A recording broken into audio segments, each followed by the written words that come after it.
Hi everybody, Dan the Wolfman here, combative and street jiu-jitsu instructor on BJJ Fanatics, lifelong martial artist, 4 black belts, pro fighter, blah blah blah, now older guy with lupus and damage to my body and all the manliness that I've represented in the past. And anyway guys, I'm also licensed armed security and a security supervisor, and been a guest at a SWAT school and had other training. So what I want to talk to you about is I have a little coming out to do.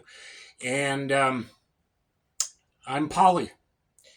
I am poly. And I wanted to tell you why I'm poly and a little coming out party. And what I'm talking about, of course, is what might become an annual coming out party of my new carry rotation and why. So I want to talk to you why I'm poly. I am poly manufacturer. I'm not a fanboy of only one company. We've got 4 or 5 different companies here, depending on how you look at it. So don't be a poly guy. Don't be one of those stupid friggin' Glock guys, COD, or the Sig boys that are, putting on the blinders for the last 10 years and all of that. Those are probably the 2 worst. So don't be, a snob and only if, an expensive, top of the line, top tier manufacturer is good and something like this or this can save your booty. Bullshit, okay? So don't be a fanboy and become poly manufacturer, number 1. Number 2, be poly caliber. Don't discriminate.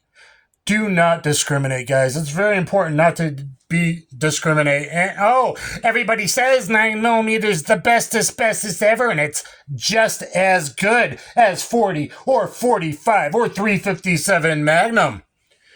If you only actually understood ballistics and looked at all my many ballistics videos, search Dan the Wolfman Ballistics, looked at Dan the Wolfman Modern Meat Target, look at all those videos, and if you actually understood a little bit about math, and tissue crush, and diastolic pressure loss, physiology, and anatomy.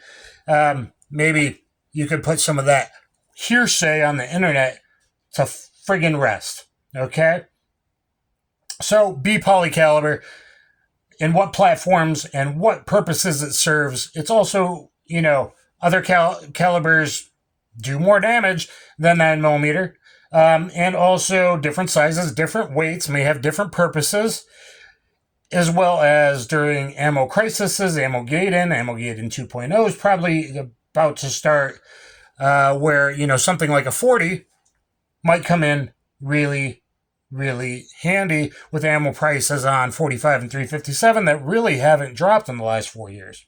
So anyway, guys, what about being a poly operational system? Now, I am more experienced, so this is a little bit better if you are more experienced. And what I mean by that is we have 2 striker 9mm here. We have 2 classic double action, single action pistols, one in 40, one in 45, and yet we also have a revolver, a 357 Magnum revolver, that is double action every single shot, safe snap from Zeta 6 in there. I suggest everyone get one, which also absorbs some of the energy from the hammer, especially if it has that on the hammer. Okay, so they've all been safety checked and are triple checked empty. So I can get away with something like that. When you're just starting out, maybe you don't want to, and at least a carry rotation change, you might want to do only DASA or only striker or whatever.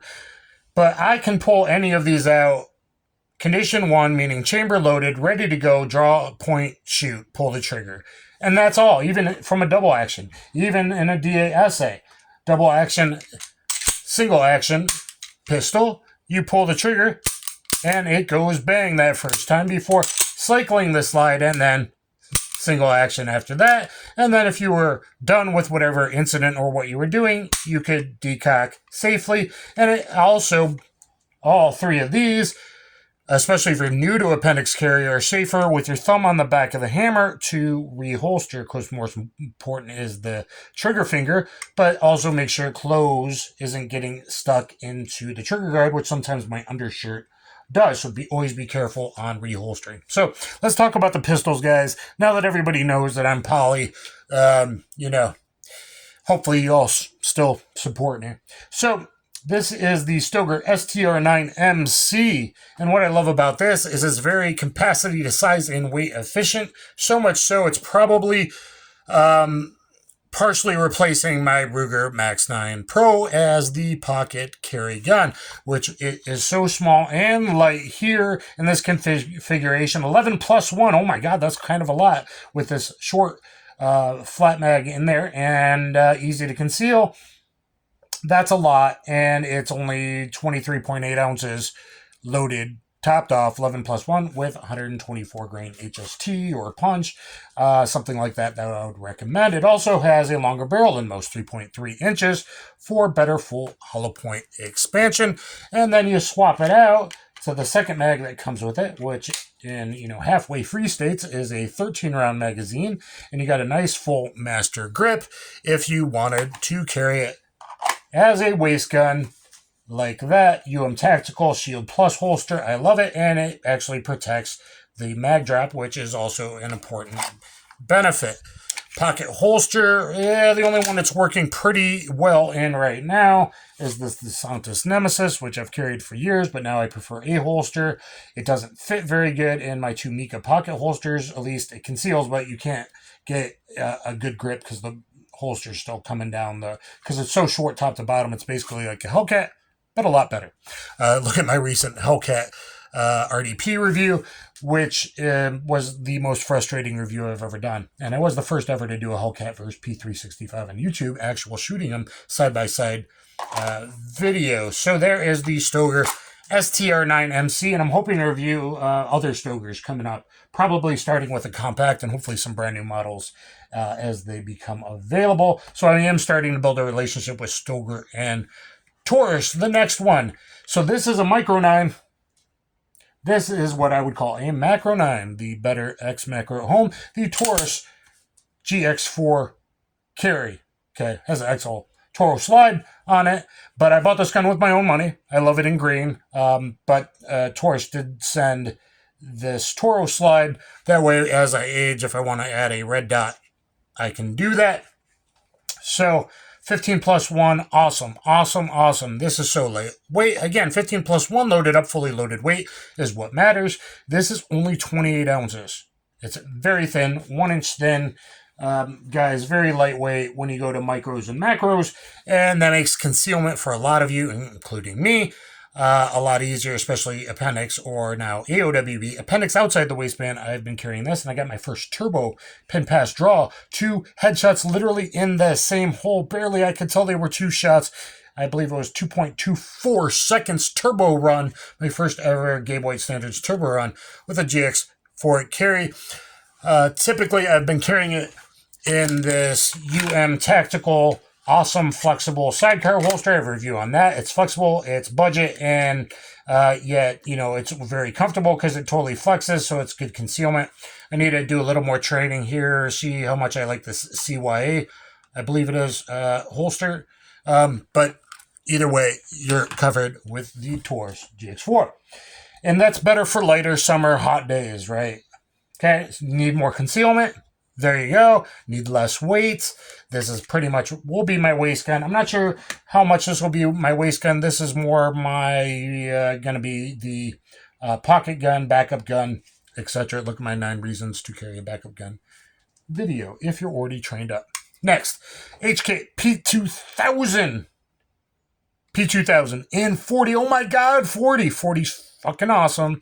And if you didn't think so, you had no recoil control, you've never done a push-up in your life, and you don't understand ballistics and all of that. Short barrel, 3.66 inches. This is a 3.7. This is 3.3. And very, very awesome pistol. I probably should have gotten the LEM heavy that most of them are, and I didn't know it. And I'm like, well, I'll just get the DASA. But either way, I'm happy with that. Put on excess big dot because I'm getting older, and it's also very, very fast. I'm learning them now, and now that I've learned it a bit, if you saw some videos after a little bit, now I'm ready to start carrying this, and it's been hollow point vetted with HSTs and others, so this bad boy is good to go. Again, double action, and then it would be single action. And then when you're done, hit the decocker on the back. Very slim, very easy to carry. Was used forever by CBP in 40. Huge order, and P2000 is awesome. Other than a little texture and it needs some updating. P2025, please, HK.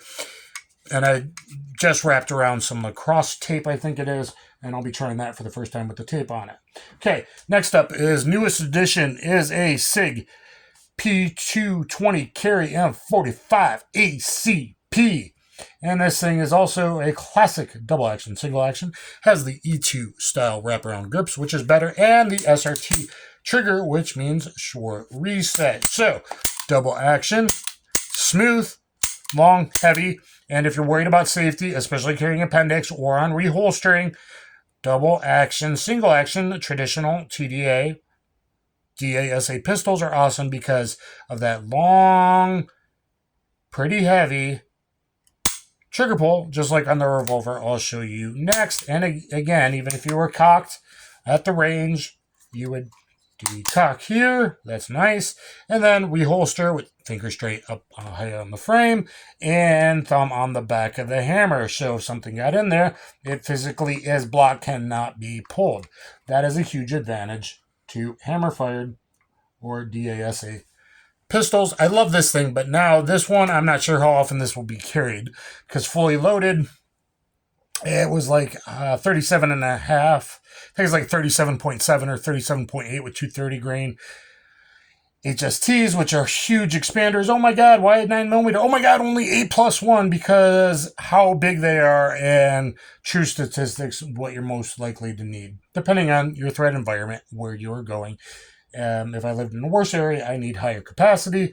If I was going downtown, I need higher capacity. I'd be fine with that, actually, would be my higher threat and all that. I already have a video about threat assessment and all that. And so you guys need to start understanding a little bit more about capacity and how important or unimportant it really is, depending on where you live. Now, when I was in Atlanta, I want one of these. I would not carry these when I was living outside Atlanta. And the many, many times I had to defensively display my firearm. Okay? Next up, and again, safe snap from Zeta 6. This is the Rossi RP63, 3-inch, 6-shot, not 5, 3-inch, not stupid 2-inch 357 Magnums or even less, 3-inch, 6-shot, 357 Magnum, budget, awesome, two-tone Pinto Cerakoted Rossi RP63. Nice trigger pull, which has been made better by a Gatherway Precision hammer spring, which you don't even have to worry about light strikes since it has the firing pin on the hammer old school style. So you can look at all my videos of various RP63s. I have the most on YouTube of them. And this is my very low threat occasional carry. How often am I really going to carry this because it's a little too heavy? How often am I going to carry this because it's a little low in capacity? Depends. If I'm going to a nice dinner, though, I could carry whatever and not be too worried about it, especially if I had a backup gun next to my belt gun. Okay, so look at my reasons, 9 reasons to carry a backup gun, to understand those a little bit more. But, yeah, in a low threat environment, this can still get it done. And 6 shots, especially 3-inch of 357 Magnum, will probably stop someone better. There's also caliber differences here, guys. In the wintertime, if it's cold, and even in the South, people are wearing 6, 7, 8 layers. A lot of bullets, even 9mm, do really get in 4-layer denim, 4-layer heavy clothing testing. But once you increase it to 6, 7, 8 layers, and it might have to go through an arm first and then the other side and become 12, 18 layers, at least 40 and 45 don't shrink. Even if the hollow point were to not expand, but has a bigger hollow point opening, so it's more likely to expand with more energy in 40, and 45 ain't going to shrink. And 357 has enough velocity to make those all go expansion and do awesome things as well. So that's another reason for being multi-caliber, polycaliber, and be a polycaliber person. And guys, that's why I hope you all support me, that I came out and showed you my new carry rotation, and that I'm polycaliber, poly manufacturer, poly operating. So the only thing not to do is carry like something with a safety you have to sweep off if you're not always doing that, okay, then it is not program compliance. So be safe, stay strapped or get clapped. Please dig it in the comments. Hope you enjoyed this. Take care, everybody. Kaboom.